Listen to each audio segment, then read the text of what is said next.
Mind sciences کے اوپر جتنی خوبصورت آپ بات کرتے ہیں اور باڈی لینگویج کو لرن کرنا، ہیومن بیہیویئر کو لرن کرنا ایک بڑی آرٹ ہوتا ہے، ٹیکنیک ہوتا ہے، it's all about the mind.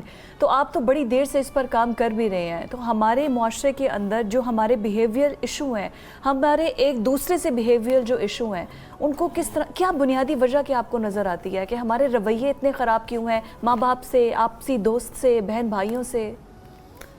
میں اب ہر ماں یا باپ کو ماہر نفسیات تو نہیں ایکسپیکٹ کر سکتے ہم. تو ہمیں جو بیسک ایکسپیکٹیشن ہمیں دینی پڑتی ہے نا لڑکا یا لڑکی کو شادی سے پہلے، کہ جو بڑے مسئلے ہیں نا دنیا کے ان کو دیکھنا ہے پہلے، اس کے بعد آپ شادی کے لیے تیار ہوں گے. وہ ہم دیکھتے نہیں، ہم بس نجی مسائل کے اندر ہی اپنی لائف کو اسٹیبلش کر بیٹھے ہیں. ایک بہت کم کلچر ہے دنیا میں جو اس نے اتنا گرے ہیں جتنا ہم گرے ہوئے ہیں، کہ ہم دنیا کی بجائے، اپنے قوم کی بجائے، اپنے خاندان سے باہر آ نہیں سک رہے ہیں ابھی تک. اور ہماری زندگی کا مقصد اپنے خاندان کے اندر کامیابی ہے. تو اتنی چھوٹے سکوپ کے اندر یہ چھوٹے ایولز آنا فطری بات ہے، یہ نیچرل ڈس آرڈر ہے. آپ کسی بھی جگہ پہ جائیں گے تو اس جگہ کا وائرس آپ پکڑیں گے. تو نفسیات بھی ایسے ہی کام کرتی ہے. جب آپ چھوٹے اسکوپ میں اپنے آپ کو اسٹیبلش کریں گے تو چھوٹی بیماریاں لگیں گی آپ کو. لیکن ساحل بھائی ان کو ہم بہتر کیسے کر سکتے ہیں؟ جس طرح ہم نکلیں گے نا، آپ کنویں سے باہر آئیں گے ہم تو یہ نکلیں گے. اگر ہم دیکھیں اللہ تعالیٰ نے یہ جو جسم ہے نا یہ خاص نظام کے لیے بنایا ہوا ہے. تو ہم اس نظام کو کر ہی نہیں رہے ہیں استعمال، جو کہ ہمارے جسم کی بیسک ڈیمانڈ ہے. ایک عام انسان بھی گلوبلی ایکسپوزڈ ہونا ضروری ہے کہ دنیا میں کیا کیا معاملات ہیں. جی ہاں. تو ہمارا تو پاکستانی لڑکا بھی اپنے خاندان سے باہر اپنے اپرچر کو ابزارب بھی نہیں کر رہا. زیادہ سے زیادہ بھی وہ ہوتا ہے تو یونیورسٹی کے دوستوں یا یوٹیوب کی ویڈیو کے تھرو وہ گلوبل ایکسپوجر لے رہا ہے. اور وہ بھی کیا لے رہا ہے، اس میں بھی وہ ڈانس ڈرامہ ہی دیکھتا رہتا ہے ہر وقت. ٹھیک ہے. تو وہ بھی دیسی سارے کے سارے معاملات رکھتا ہے. وہ ڈرتا ہے کہ میں گلوبلی ایکسپوز ہوں گا تو ونریبل ہو جاؤں گا، مجھے اپنی بے وقوفی کا اور کم علمی کا احساس ہوگا. اس ڈر سے وہ شتر مرغ کی طرح اپنا سر مٹی میں دبا لیتا ہے. اس کو تو ہم نے نامز دے دیا ہے کہ نارمز کا نام دے دیا ہے کہ یہ سوسائٹی کی نارمز ہیں، ٹریڈیشنز ہیں، ہمارے فیملی کے ٹریڈیشنز ہیں. آپ نے اپنے ایکسپوئر کو بالکل محدود کر دیا ہے. اور جس کا ایکسپوئر زیادہ ہے اگر آپ اس سے گفتگو کریں گے تو آپ ایسا لگے گا کہ جیسے یہ ہمارے ٹریڈیشن سے دور ہو گیا ہے. نارملی ہماری سوسائٹی کے اندر یہی آنسر ہوتا ہے. یہ صحیح کہا آپ نے. یہ ایک فیئر یہ بھی ہے کہ یہ ایب نارمل حرکتیں کرے گا، مس فٹ ہو جائے گا، ہمارے اس لڑکی کی شادی نہیں ہوگی، یا لڑکا جو ہے نا یہ پھر وہ ویئرڈ ہیش ٹیگ ویئرڈ میں چلا جائے گا کہ یہ بڑوں کی عزت نہیں کرتا، یا اس کو طور اتوار کا پتہ نہیں ہے، رکھ رکھاؤ نہیں آتا اس کو، اسٹف لائک دیٹ. تو اب وہ تو اب وہی بات ہے نا، 100 بندے آپ بیمار بیٹھے ہوئے جگہ، تو میں جان کے تو نہیں وہ وائرس اپنے آپ کو لگاؤں گا نا کہ میں آپ جیسا بن جاؤں گا ورنہ آپ کو ٹھیک نہیں کر سکوں گا. آپ تو اپنے آپ کو تو وائرس سے دور ہی رکھیں گے.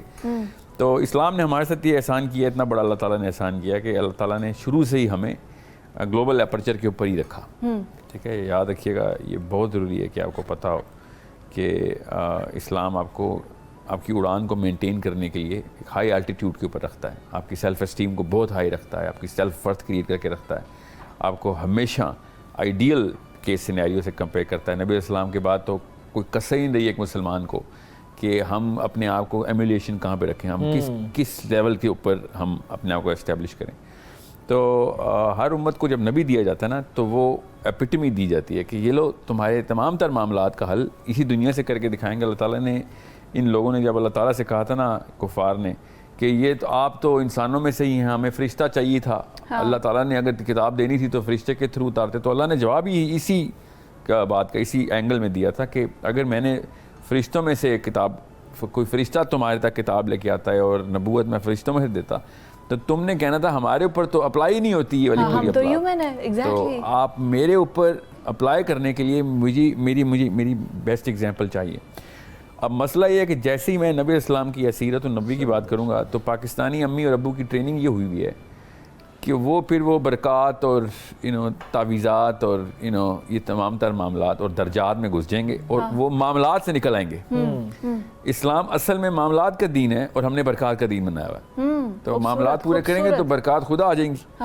مگر ہم نہیں معاملات پورے معاملات ہم عمران خان نواز شریف سے لیں گے اور برکات جو ہے نا. ساحل بھائی میں اسی پر آپ سے بات کروں گا, یہ ایک کیا ہے ان انٹینشنلی یا لاشعوری طور پہ یہ چیز بن گئی ہے ہماری سوسائٹی میں, ابھی تک یہ کلیئر نہیں ہو سکی کہ دین کو ہم نے سمجھ لیا ہے کہ نماز روزہ حج زکوٰۃ کا دین ہے, بس یہی ہم اپنی ریچولز ادا کرتے رہیں. معاشرت ہماری بالکل الگ ہے, ہماری اکانومی ہے وہ بالکل اپنے دین سے الگ ہے, ہماری پولیٹکس ہر چیزیں. تو سر یہ تاثر پیدا کیسے ہوا, یہ آخر یہ امیج خاص طور پہ ہمارے اس ریجن میں کہاں سے آیا ہے کہ صرف یہ چند رسومات ہی کو ہم سمجھتے ہیں اور باقی اس کے علاوہ چیزیں ہماری بالکل یہ تاثر نااہلی ہے. آپ 8-9 ورکرز بیٹھے ہوئے ہیں, ان کو کام نہیں آتا, 8-9 ہزار, اور وہ ہم آپس میں ڈسکس کر رہے ہیں کہ یہ معاملہ کس نے شروع کیا ہوگا کہ ہمیں روڈ بنانی نہیں آتی, اور ہم سب کے سب کو اب کام بھی نہیں ملتا اور ہم سب کی عزت نفس بھی مجروح ہو رہی ہے. تو ان کو یہی لیکچر ملنا چاہیے کہ اٹھو بھائی پہلے کام تو سیکھو. ٹھیک ہے, تو ہم نااہل ہیں ہم تو, اور کوئی مسئلہ نہیں ہے. پاکستانی بیسکلی اماں اور ابا بیسکلی نااہل ہے, اور کم علم ہونا کوئی کینسر یا ایڈز تو نہیں ہوتی نا. کم علم کا کیا علاج ہوتا ہے, کتاب کھول کے شروع کر دو پڑھنا, اس میں اور کیا ہے. میں کیوں کہہ رہا ہوں نااہل ہیں, کیونکہ پاکستانی خاتون اور پاکستانی مرد 25 to 45 کے جو 10 سال ہے نا, بہت ہی افیکٹو لائف گزارتا ہے. یہ تمام لوگ جو کہ 25 سال اور 40 سال 45 سال کے بیچ میں, یہ 20 سال کے جو پرائم زون کہتے ہیں اس کو سائیکالوجی میں, اس میں ہم بہت تیز ہیں. ہمیں لڑکی کی شناخت آتی ہے, شادی کس سے کرنی ہے, نوکری کہاں کرنی ہے, باس کو کیسے پٹانا ہے, ساس کو کیسے پٹانا ہے, دوست کہاں رکھنے ہیں, گاڑی کون سی لینی. یہ والے کاموں میں تو ہم مطلب شیر ہیں. یہ تو گورے ہم سے سیکھیں آ کے کہ چلاکیاں کیسے کرتے ہیں. اور جب بات آتی ہے اسلام کی تو وہ تو ہمیں کوئی تعصب آ گیا ہمارے اندر, یا ماں باپ نے یہ کر دیا تو نہیں, یہ ہمیں خود کرنا پڑے گا. آل آف دا پیپل, میں اس لیے یوتھ سے کہتا ہوں کہ یہ واحد نسل ہے ہماری اس وقت جو 25 اور 40 کے بیچ میں, یہ وہ واحد نسل ہے. یہ میں اسٹوڈیو میں جو سن رہے ہیں ان کو بھی بتا دوں, یہ اللہ کے لیے بات ہو رہی ہے کہ یہ واحد کام ہے, نسل ہے جس کو اپنے بچوں کی تربیت کے ساتھ ساتھ اپنے ماں باپ کی تربیت بھی کرنی پڑے گی. یس, یہ بہت ضروری ہے. ایج گیپ بہت زیادہ ہے, ٹائم اتنی جلدی, ایج گیپ نہیں, نالج زیرو ہے پچھلی نسل کی. یہی بات ہے کہ ابھی جتنا ریولوشن آیا ہے ہمارے موبائل, کیونکہ ہم موبائل یوزر ہیں, ہم اس تک ٹیکنالوجی تک پہنچ گئے ہیں, نہ ہمارے سے پیچھے والی جنریشن. موبائل نہیں, قرآن. ہمیں قرآن سیکھنا پڑے گا اور ماں باپ کو بتانا پڑے گا کہ امی غلطی ہوئی ہے آپ سے, آپ نااہل اور کم عقل خاتون ہیں, کوئی بات نہیں, ٹھیک کر لیں گے ہم.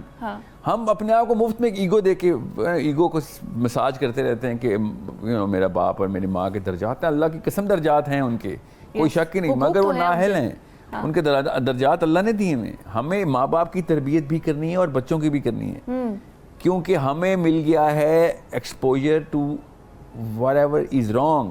ہمیں یہ کوئی بتانے آ گیا ہے جو کہ انٹرنیٹ ٹیکنالوجی جو بھی ہمیں اس وقت انفارمیشن آ رہی ہے کہ صحیح کیا ہے, اب ہمیں پتہ چل گیا کہ صحیح یہ ایکسل رپورٹ آ گئی تو میں تو صحیح نہیں ہوں, تو صحیح ہو جاتے ہیں.